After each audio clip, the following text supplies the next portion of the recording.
Hello folks, I hope that you're having just a great day today and keeping yourself safe in our modern COVID world. Today we'll take a look at another story in the Robert W. Chambers' collection, The King in Yellow. This will be the fifth and final story I'm doing from you, from a 5-story self-collection in 1895 by Robert W. Chambers. We'll be taking a look today at The Repair of Reputations. It's the longest story in here. It's actually my second favorite story in here. I'm going to be giving it a 9 out of 10. It's very well done. Everything in here that's not the yellow sign I give a 9 out of 10 to, but the yellow sign I think is actually a classic 10 out of 10, which I've already reviewed for you. I'll link you to a collection for you online, so you can just go ahead and read it, because things that were written in 1895 obviously are past their sell-by date in terms of their copyright. I'll also link you to a collection on Amazon in case you want to buy it and read it and enjoy it that way. So I'd be happy to sort of engage you with that further. Now, as a reminder, Robert W. Chambers was a guy who wrote in the late 1800s and the early 1900s. He had a long career. He published dozens and dozens of books, short stories, plays that were done during his time. He was incredibly popular, incredibly well sold, and incredibly influential. There's a ton of silent movies during the early era that were done based on his IP. And they were all considered like the blockbusters of their time. So this guy was a big name during his time. He knew that his stuff wouldn't last. He was never trying to write this deep, satisfying, intellectually stimulating stuff. He was just writing stuff, right for the days in the Penny Dreadful era and the beginning of the pulp era. And so that's what he was doing, right? That's who he was as a guy, and so he was more concerned about getting sales. He was very much a hack, but what he has is this work in 1895 called The King in Yellow, and in this self-published collection of 5 short stories that are based on some key central characters and a key central work that you will see appearing in multiple short stories in this work. And this has stood the test of time. This has been incredibly influential. I consider these stories to be really classics in the field.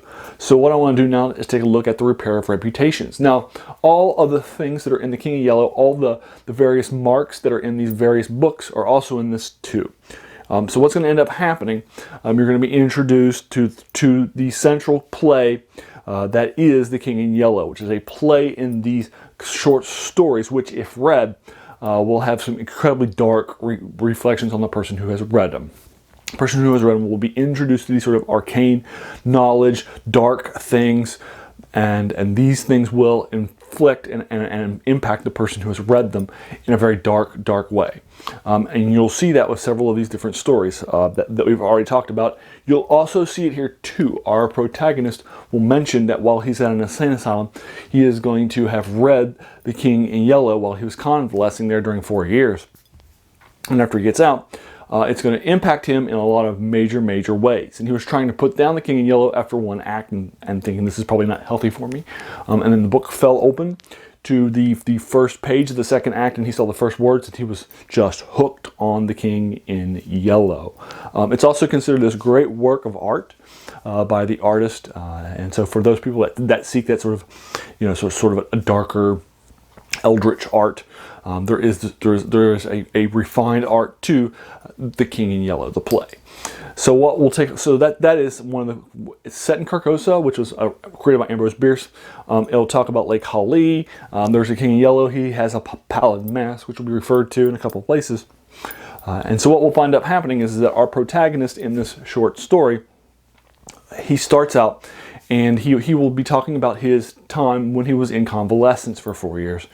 And then he got out. He was riding his horse down the streets of New York. He was in an accident with a car. The accident really injured him badly. He was diagnosed as crazy by the doctor on the scene who runs the asylum that he was sent to. He believes that this was a false diagnosis in order to bring money in and in order to bring himself in. And so he believes this is a false analysis, and he had to play the game for 4 years before he was finally let out, having gained himself. And he pledges on his way out to his doctor and says, "Hey, I'm going to get you back for this." And the doctor takes it as a joke, and he laughs at it. And then two will visit and be in in communication throughout the story. So what we'll find out is that now we've moved forward, and one of the key characters is this guy. He is in the New York. He's trying to live his life after coming back from convalescence for 4 years, and being a part of these things. There's going to be a couple of other major characters. His cousin Louis is a major character. He's a member of the local military.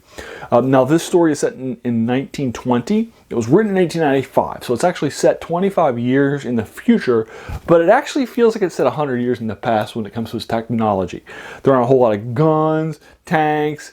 They're riding horses. They're swords. One of the main characters is an armorer in the short story that you'll meet, and his daughter is also a major character in the short story too, which we'll meet in the first act of the story. So this story is actually divided into 3 parts, literally in terms of acts.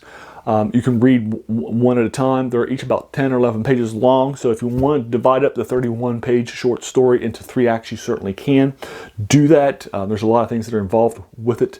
But again, I think that this is one of the best written short stories in the collection. It's my second favorite. I do think that it treats its characters very well. It has some fun stuff that happens to them. And you'll also do another deep dive into the world of The King in Yellow and the play and all the details that come along with it and what happens to people who have read the play. So I do like it a lot. I think it does a lot with the stories, and it has a good solid beginning to it. But there you go. I'll leave you to it. Have you read The Repair and Reputations? What did you think of it? Did you agree or disagree with me? I would be happy to engage you with that further below in the comments. If you enjoyed this video, please feel encouraged to hit the subscribe button. There's going to be so many more of these to follow.